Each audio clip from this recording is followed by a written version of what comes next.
శనివారం మాత్రమే తెరిచే నరసింహస్వామి ఆలయం గురించి తెలుసుకుందాం.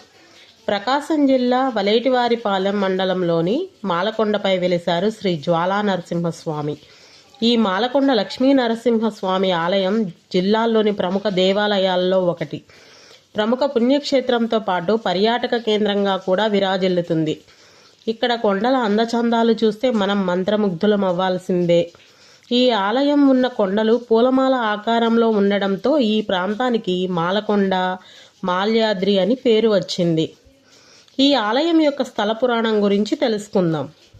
అగస్త్య మహాముని ఈ మాల్యాద్రిపై తపమాచరించగా లక్ష్మీ నరసింహుడు జ్వాలారూపుడై దర్శనమిచ్చారని, జ్వాలా నరసింహుడిగా ఈ కొండపై వెలిశారని పురాణ గాథ. ప్రకృతి శోభకు నిలయమైన మాలకొండ ఏకశిలా పర్వతం కావడం విశేషం. ఇక్కడ ఉన్న జ్వాలా నరసింహుణ్ణి పూజించిన మార్కాండేయముని సమీపంలోని ఏరులో స్నానమాచరించారని, అదే మార్కాండేయ నదిగా విరాజిల్లుతుంది. అగస్త్యుడు స్వామిని ఇంకొక కోరిక కూడా కోరారు.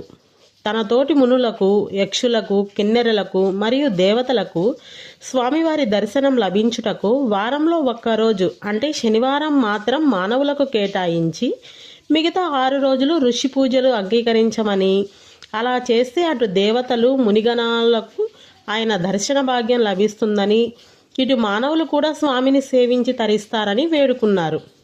అందుకే ఈ ఆలయం ప్రతి శనివారం మాత్రమే తెరవబడుతుంది. అగస్త్యుని కోరికను మన్నించిన లక్ష్మీ నరసింహస్వామి ఇక్కడ జ్వాలా నరసింహుడిగా వెలిశారు.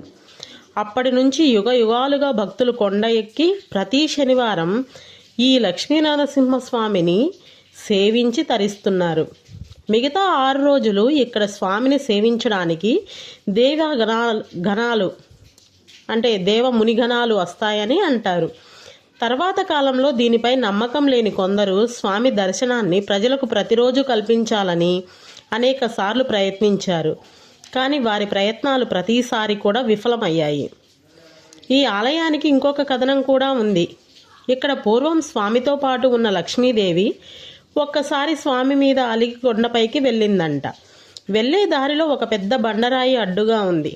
దేవి ఆగ్రహానికి ఆ బండ పగిలి పెద్ద చీలికలా ఏర్పడి అమ్మవారు కొండ మీదకు వెళ్ళడానికి త్రోవ ఇచ్చిందంట. ఇప్పటికీ లక్ష్మీ సమేత నరసింహస్వామి దర్శించాలంటే త్రోవలో దాదాపు 200 మెట్లు ఎక్కి వెళ్లాల్సిందే. బండ చీలికలా వచ్చిన త్రోవ గనుక కొంత ఇరుకుగా ఉంటుంది. ఆ త్రోవ చూస్తే స్థూలకాయలు వెళ్ళలేరేమో అనిపిస్తుంది, కానీ వారు కూడా తేలిగ్గా వెళ్ళగలుగుతారు. ఇదే ఇక్కడ అద్భుతం అంటారు. ఇక్కడ ఒకే ఒక రాతి కింద ఏర్పడిన విశాలమైన గుహలో శివలింగం ప్రతిష్ఠించబడి ఉంటుంది. శివకేశవులు ఒక్కరే అన్న భావన మనకు ఇక్కడ కనిపిస్తుంది. శివాలయం దిగువన పార్వతీదేవి ఆలయం కూడా ఉంది. ఈ స్వామివారిని భూపతులెందరో సేవించినట్లు శాసనాలు కూడా ఉన్నాయి.